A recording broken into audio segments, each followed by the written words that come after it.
Hey you! You're watching a clip from the DynamiteGizmo podcast. This is not the full episode, but if you want to see the full episode, make sure to click the link in the description. And remember, like, comment, subscribe. Do it now! Here's the clip. I want to talk about Ruffy. Mauricio Ruffy. I'm sensing something with Ruffy, and maybe you are too. Do you feel something? Do you feel what's happening with Ruffy right now?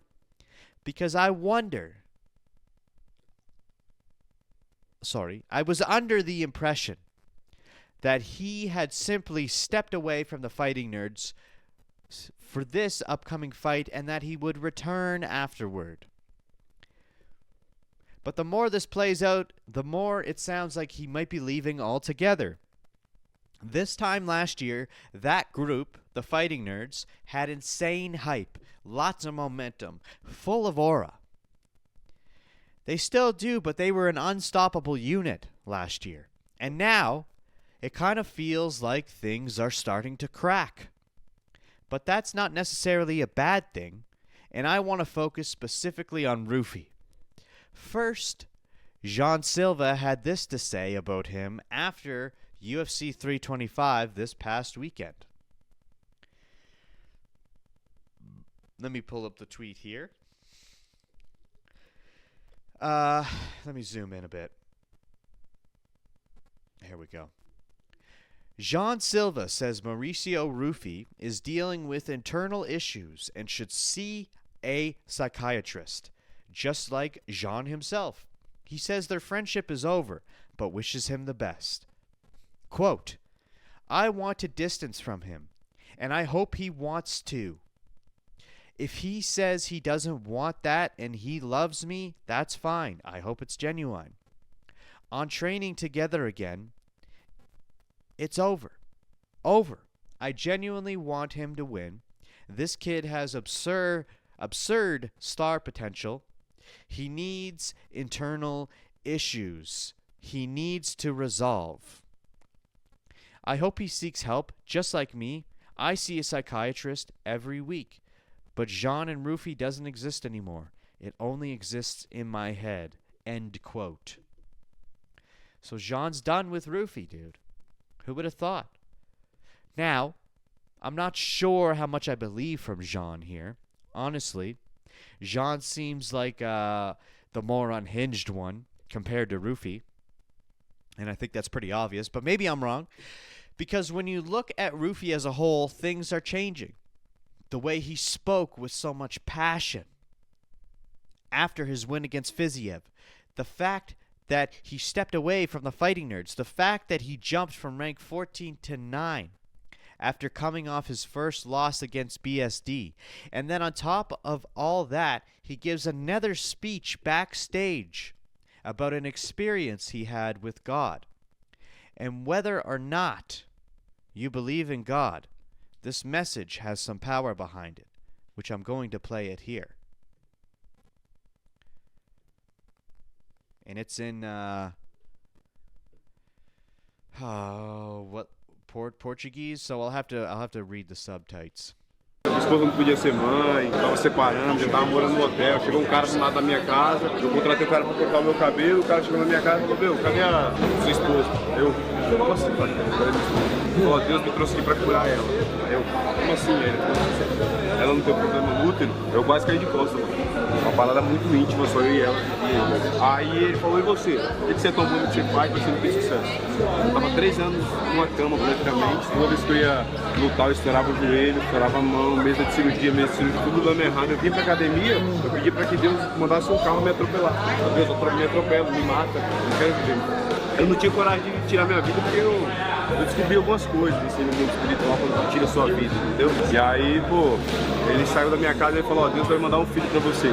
10 dias depois, minha esposa estava grávida. Minha esposa não podia ser mãe, mas em 1 ano Deus me deu 2 filhos. Minha esposa não podia ser mãe. Okay. So I hope you could read all that.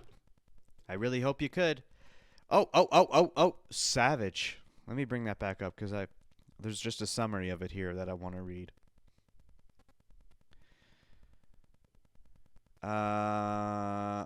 Okay. I would come to the gym and ask God to send a car to run me over. I didn't want to live anymore. If it didn't happen, it would have ended my life. 10 days later, my wife was pregnant. That's a real summarized version of it. But anyway, it's a heavy stuff, okay?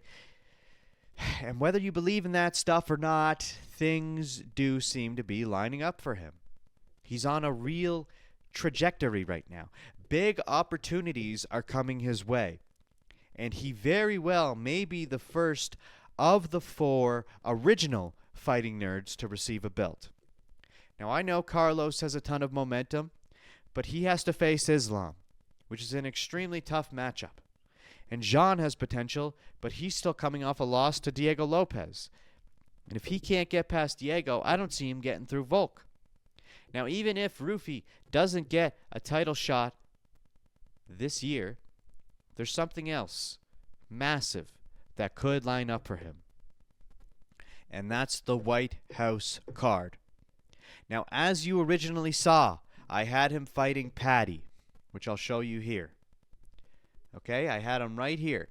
The opening of the main card against Paddy. Okay?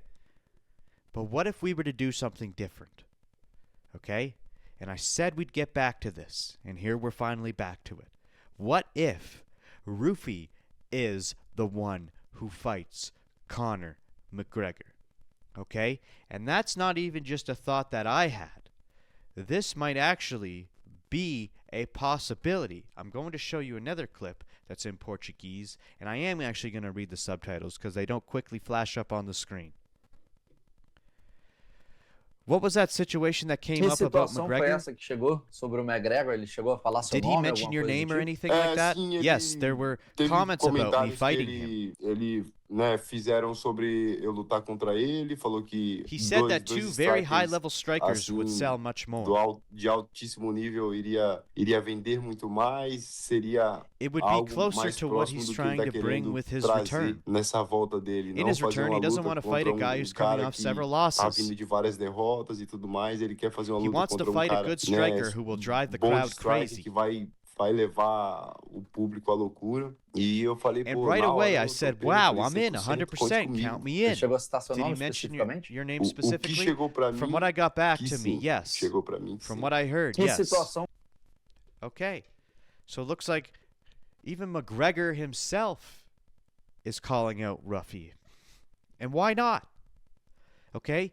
They are almost identical stylistically. Ruffy has the momentum. Conor isn't fighting Chandler. And we've been trying to come up with matchups that actually make sense. This one does. According to this, Conor doesn't want to fight someone coming off of several losses, which is funny because Conor himself is coming off of several losses. But this is where the constant battle comes in for me as a fan. The battle between who deserves something based on stats and rankings and who the UFC is actually going to choose based on hype or whatever they so please. Because if we're being honest, if this was purely based on merit, Conor wouldn't even be on the White House card. He's been inactive since 2021. He's lost 3 of his last 4 MMA fights since 2018. He even lost to Mayweather in that stretch of time, if you want to include that. He's completely unranked. His return has been canceled multiple times. But none of that matters because why? Because he's Conor McGregor. You put his name on a poster, the entire world is watching. And the entire world is not made up of hardcore MMA fans. So in reality, Chandler does make sense for obvious reasons. But if Conor fights Chandler, most of the world still won't even know who Chandler is. And they definitely won't know who Mauricio Ruffy is either. But the difference is they can use the momentum and hype that Ruffy brings to introduce him as an actual real threat. And at the same time, it pushes Ruffy up in the sport to give him a real name. Ruffy is dangerous. He's exciting. Someone who actually fights like Conor, which only adds to the hype. We know there's going to be zero grappling in that fight, and that's exactly what you want for a White House headliner. So even though Chandler makes the most sense, if we know we're not getting him, why not Ruffy? If Conor McGregor really comes back, would you rather see him fight a familiar name like Chandler or take a high-risk, high-reward matchup against a surging striker like Mauricio Ruffy? Please go ahead and let your boy know. All right? Now, the other thing about that fight is it will be at lightweight. Unless Ruffy decides to move up, which I don't think he will, Conor will have to get down to lightweight, which I don't know if he can, but apparently he can. I don't know. That's why I'm saying the White House picks that I originally had are going to change, and I know people are going to shit all over me. They're going to shit, and I don't care, dude. All right? I don't care. Tap here to watch the full episode of the Dynamite Gizmo podcast.